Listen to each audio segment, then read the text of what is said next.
But first tonight, I did a lot of reading this week, and I was very fortunate to discover a wonderful article by a chap named Michael Anton. It was entitled, "That's Not Happening, and It's Good That It Is." Now, if that wasn't confusing enough, the subtitling was "A Quick and Dirty Guide to Regime Propaganda." Well, regular viewers, you would know my repeated suggestion: you believe nothing, you verify everything you are told when it comes to government or the media. And so the subject of propaganda process, well, it was immediately of interest to me. We know that we've all been subject to a torrent of falsehoods, of misinformation, outright lies over the years by institutions that we've been trained to trust. Now, that nexus of trust between we the people and those who seek to rule over us, it's now broken. And some would say it's beyond repair. That's why Anton's 7 rules of propaganda is actually very fascinating. It explains how we are being manipulated. And so let me explain a few of them to you. First off is the law of merited impossibility, which holds that, and I quote, "that will never happen. And when it does, boy, will you homophobes, transphobes, racists, sexists, whatever, deserve it." Well, see, the law has several purposes. The first, of course, is to disarm resistance to any change by claiming it only has positive impacts. That way they say it will never happen. It also helps to dismiss the slippery slope argument, which, although it's criticised and said it's a fallacy, it's actually proven so prescient in recent times. I'll give you an example. Do you remember when people were mocked for saying that allowing men to claim to be women or to transition to be women would ruin women's sport, or it might make biological women uncomfortable in bathrooms? Well, we were told that would never happen. It's nonsensical. It's a slippery slope. You're just a transphobe or whatever. Well, it has come true, and that's the law of merited impossibility in action. And this naturally leads to the law of salutary contradiction, whose formulation is, "That's not happening, and it's good that it is." Anton writes, "Well, the previous law applies to the future. This one is about the present." So it's what the ruling class immediately switched to after what they insisted would never happen is actually happening and observable before everybody's eyes.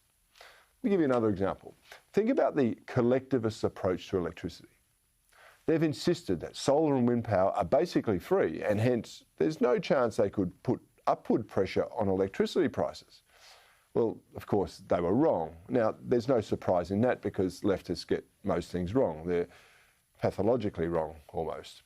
But when prices did go up because of instability in the grid and the unreliability and so forth, they then invoked the law of salutary contradiction by claiming, well, that's a good thing, and it's actually necessary in order to drive people towards all that free electricity. You see, they win both ways, and we lose all the time. Then we've got Anton's 3rd law. He calls it the celebration parallax. Now, this states that, and I quote, "the same fact pattern is either true and glorious or false and scurrilous, depending on who states it." Now, you may have seen this in action. You may have experienced it for yourself. I certainly have. A few years ago, I released my book, The Conservative Revolution, and the ABC and people like Cory Bernardi from The Project went absolutely berserk and took me to task for discussing the prospects, or the lower outcomes really, for children in fatherless families.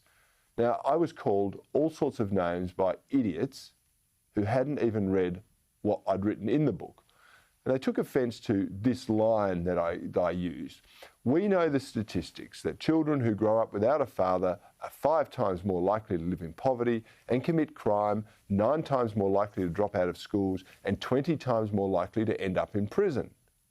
Now, if these fools had actually read the book, they would know that in the footnotes, the quote that so incensed them was actually a direct attribution to woke hero Barack Obama. Black guy saying it, good. White guy saying it, bad. See what I mean? And that's just one example of how dumb leftists use the celebration parallax. Now, other variations could include, say, opposing racism by being overtly racist, or opposing sexism but maintaining sexism. One side's good, the other side's bad, depending on who it is. You just have to think about affirmative action or quotas and the like. It all depends on the who, not the what. There are more propaganda laws in this piece, including the enmity, I should say, counter-accusation, in which the enemy labels you an enemy because you notice their enmity. And it's invoked whenever you, that's you and me, the normal people, object to whatever hateful bile a particular leftist is vomiting up around you.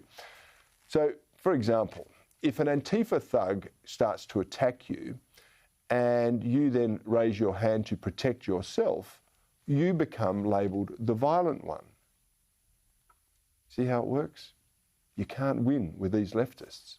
They're so captured and poisoned that they just project all of this hate onto others. We have to realise that the left have already captured politics, basically. They've captured the media for sure, and they've captured the education system. And now what they're trying to do is take over how we actually communicate amongst ourselves. They're appropriating language, and they're convincing the punters that up is down, right is left, men are women, and somehow advocating for black power is somewhat less racist than advocating for white power. I just say they're both wrong. And they get away with it because they do control the institutions that have been busy brainwashing generations to actually accept this nonsense. But we can't accept it any longer. Our duty, our moral responsibility is to speak actually truth to this garbage and to put people in Parliament that will stand up to those leftist purveyors of such hateful propaganda.